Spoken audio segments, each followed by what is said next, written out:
बघूनच तोंडाला पाणी सुटेल आणि बिना झंझट मिनिटात तयार होईल अशी आहे ही टेस्टी स्पेशल पास्ता मॅकरोनी। संध्याकाळची छोटी भूक असू द्यात किंवा सकाळचा नाश्ता, सगळ्यांनाच खायला आवडेल असा इंडियन स्टाईल मॅकरोनी पास्ता। त्यासाठी कढईमध्ये पाणी गरम करायला ठेवून त्यामध्ये 1 चमचा मीठ आणि थोडं तेल घालून पाण्याला एक उकळी काढून घेऊयात। त्यात आपला पास्ता घालून 5 मिनिटं मीडियम आचेवर तो छान शिजू द्यावा। तोपर्यंत आपण 10-12 लसणाच्या पाकळ्या आणि थोडं आलं बारीक किसणीने छान किसून घेऊयात। आलं आणि लसूण याची पेस्ट न करता हे असं किसून घातल्यामुळे पास्त्याची चव आणखी वाढते। आता 5 मिनिटांनंतर आपला पास्ता छान असा शिजलेला आहे। आता आपण तो चाळणीत काढून घेऊयात आणि फोडणीची तयारी करूयात। त्यासाठी कढईमध्ये तेल गरम करून त्यामध्ये आपण किसलेलं आलं आणि लसणाची पेस्ट घालायची आहे। तसेच त्यामध्ये 2 ते 3 हिरव्या मिरच्या बारीक चिरून त्याही छान परतून घ्यायच्या आहेत।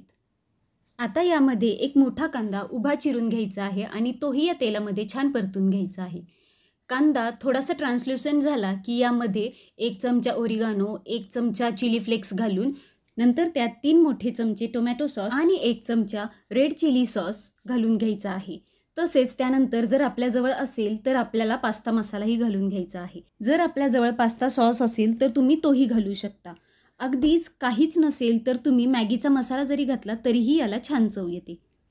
आता आपले मसाले छान परतून झालेले आहेत, तर यामध्ये आपण शिजवून घेतलेली मॅक्रोनी घालून तीही 2 मिनिटं परतून घ्यावी। आता सगळ्यात शेवटी भरपूर असं चीज घालून थोडं हलवून झाल्यानंतर कढईतला पास्ता आपल्या ताटात घेऊन खाण्यासाठी रेडी झालेला आहे।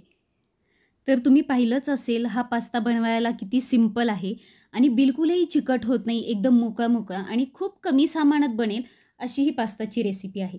तर तुम्ही घरी नक्की ही ट्राय करा आणि मला कमेंट बॉक्समध्ये सांगायला विसरू नका की तुम्हाला माझी रेसिपी आवडली की नाही।